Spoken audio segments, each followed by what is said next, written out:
Hello my dear student. तो आज हम बात करते हैं ग्रेविमेट्री, जो कि बहुत ही इंपॉर्टेंट लॉन्ग में क्वेश्चन पूछा जाता है हमारे फार्मास्यूटिकल एनालिसिस के क्वेश्चन पेपर में। तो आज बात करते हैं हम ग्रेविमेट्रिक एनालिसिस से, क्या होता है ग्रेविमेट्री। तो सबसे पहले हम बात करते हैं इसके प्रिंसिपल में। Gravimetry is an analytical method in which weight of product formed in the chemical reaction is measured.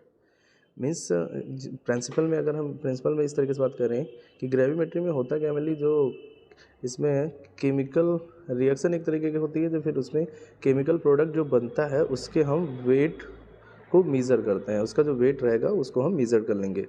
ठीक है।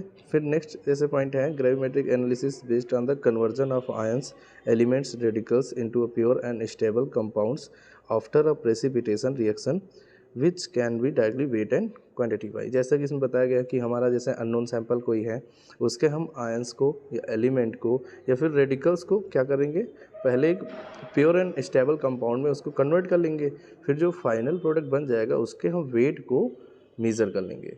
तो जब हम वेट का ही मीज़र करते हैं तो उसी को हम बोल सकते हैं एक तरीके की ग्रेविमेट्रिक एनालिसिस है। तो अगर हम इसको शार्ट में डिफिनेशन को अगर पढ़ें तो ग्रेविमेट्रिक एनालिसिस क्या होता है, एक ऐसी एनालिसिस होती है जिसमें हम किसी भी आयंस का या फिर एलिमेंट्स का, रेडिकल्स का कन्वर्जन कराते हैं with the reaction of precipitating agent के थ्रू कराते हैं, और एक फाइनल प्रोडक्ट में कन्वर्ट कराते हैं जो कि कैसा होना चाहिए, स्टेबल हो और प्योर हो। उसी का फिर हम वेट मेजर करते हैं ग्रेविमेट्रिक एनालिसिस में। जैसे कि आपको रिएक्शन दिख रही होगी, इस रिएक्शन में क्या है, बेरियम क्लोराइड जो कि हमारा एनालाइट है, और इसमें हम रिएक्शन करा रहे हैं H2SO4 से, जो कि क्या है प्रेसिपिटेटिंग रिएजेंट, और प्रोडक्ट क्या फॉर्म हो रहा है, बेरियम सल्फेट।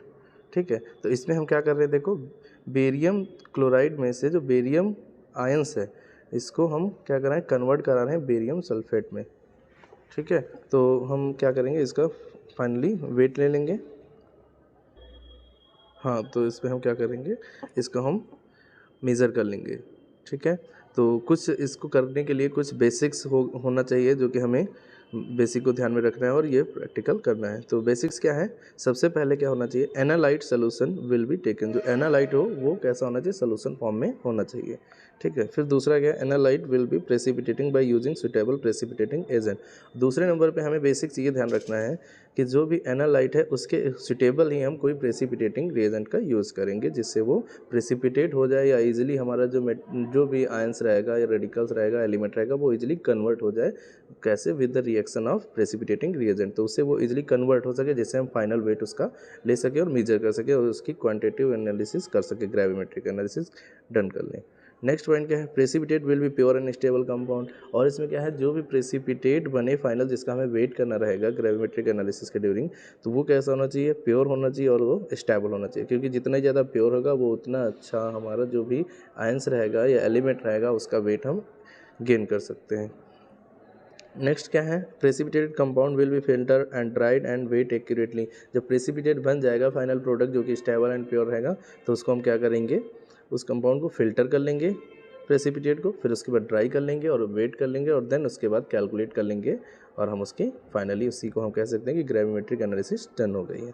ठीक है। तो उसको कैलकुलेट करने के लिए फार्मूला भी दिया गया है, percentage of analyte equals to weight of precipitate. जो फाइनल वेट आएगा उसका हम वेट लिखेंगे, मल्टीप्लाई कर देंगे ग्रेविमेट्रिक फैक्टर से, उसके बाद उसको मल्टीप्लाई करेंगे 100 अपॉन वेट ऑफ सैंपल। तो ग्रेविमेट्रिक फैक्टर्स क्या होता है, तो ग्रेविमेट्रिक फैक्टर्स क्या होगा, gravimetric factors are used to convert gram of compound to gram of elements of radicals. Gravimetric factor एक बार हम अगर बताएं तो इसमें क्या होता है, जो हम इसमें ये देखते हैं ग्रेविमेट्रिक फैक्टर कि कोई भी प्रोडक्ट को कन्वर्ट करने में, उसके एलिमेंट कन्वर्ट करने में कितना उसका ग्राम निकल रहा है वो है। जैसे कि atomic mass of barium sulphate कितना है, 233.42 ग्राम्स पर मोल।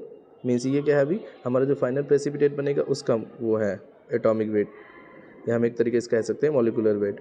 फिर atomic mass of barium ion, अब वो इंडिविजुअली बेरियम आयन का कितना है, 137.36 ग्राम पर मोल।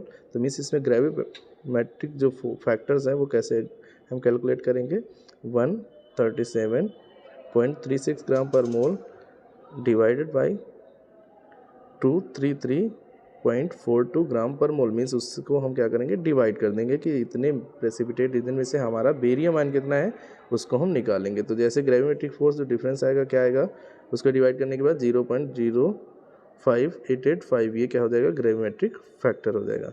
फिर जैसे कि देखो कुछ एक ये भी पूछा जाता है ग्रेविमेट्रिक में कि कौन कौन सी स्टेप इन्वॉल्व होती हैं, इस एनालिसिस को करने में कौन कौन सी स्टेप हमको करनी रहेंगी। तो जैसा कि मैंने step involve in gravimetric analysis में बताया, सबसे पहले रहती है analyte in solution form. Analyte हम सोल्यूशन फॉर्म में लेंगे तो उसको कैसे बनाया जाएगा वो है। उसके बाद प्रेसिपिटेट फॉर्म हो जाएगा। प्रेसिपिटेट के बाद नेक्स्ट आप देख रहे होंगे फिल्ट्रेशन। फिल्ट्रेशन के बाद ड्राइंग एंड इग्निशन, उसको ड्राई करेंगे, इग्निशन करेंगे, फिर वेइंग कर लेंगे। तो ये हमारी कुछ बेसिक्स स्टेप रहेंगे। अगर इनको हम बात करें एक एक करके, तो फर्स्ट है प्रेसिपिटेशन। प्रेसिपिटेशन में मतलब मेनली क्या रहेगा, इसमें हम लोग अपने एनालाइट सैंपल को ले लेंगे, एक सोल्यूशन फॉर्म में कन्वर्ट कर लेंगे। सोल्यूशन बनाने के बाद उसको हम क्या करेंगे, प्रेसिपिटेट बनाने के लिए प्रेसिपिटेटिंग रीजेंट यूज करेंगे। वो कैसे यूज़ करना है, बिल्कुल हमारे जो एनालाइट होगा उसी के सूटेबल, मीन्स सूटेबल का मतलब ये है कि हम ऐसी रीजेंट लेंगे जिसके साथ वो ईजिली प्रेसिपिटेट फॉर्म कर ले। और वो प्रेसिपिटेट कैसा होना चाहिए, 100% प्रेसिपिटेट फॉर्म करना चाहिए। ठीक है, तो हम इस तरीके से प्रेसिपिटेट फॉर्म कर सकते हैं। बात करें अगर इसकी डिफिनेशन की ये कैसे हैं, तो पॉइंट वाइज देखते हैं। Preparation of sample solution is taken in a beaker and dilute precipitate that is using glass rod. तो हम वही करेंगे, सैंपल सोल्यूशन को ले लेंगे इस बीकर में और प्रेसिपिटेट बनाने के लिए क्या करेंगे, डाइल्यूट प्रेसिपिटेंट हम उसमें ऐड करेंगे। और कैसे यूज करेंगे, ग्लास रॉड से, जैसा आप देख रहे हैं ग्लास रॉड के थ्रू उसमें हम ऐड कर रहे हैं, जिससे क्या हो हमारे जो प्रेसिपिटेट बने वो अच्छा सा बने और प्योर बने और स्टेबल रहे। इसके टेस्ट फॉर कंप्लीट प्रेसिपिटेशन, तो इसमें पढ़ने की ज़रूरत नहीं है, मैं ये बता देता हूँ। टेस्ट फॉर कंप्लीट प्रेसिपिटेशन का मतलब ये है कि हम कैसे चेक करेंगे कि वो प्रेसिपिटेशन हमारा 100% बन चुका है कि नहीं। तो हम क्या करेंगे, सिंपल सी बात है, जिसमें प्रेसिपिटेट बन रहा है उसी से हम थोड़ा सा सोल्यूशन लेके चेक करेंगे। अगर उसमें थोड़ा सा भी हमारा वो बेरियम क्लोराइड प्रेजेंट है तो इट मीन्स क्या है, वो अभी पूरी तरीके से प्रेसिपिटेट फॉर्म नहीं हुआ है।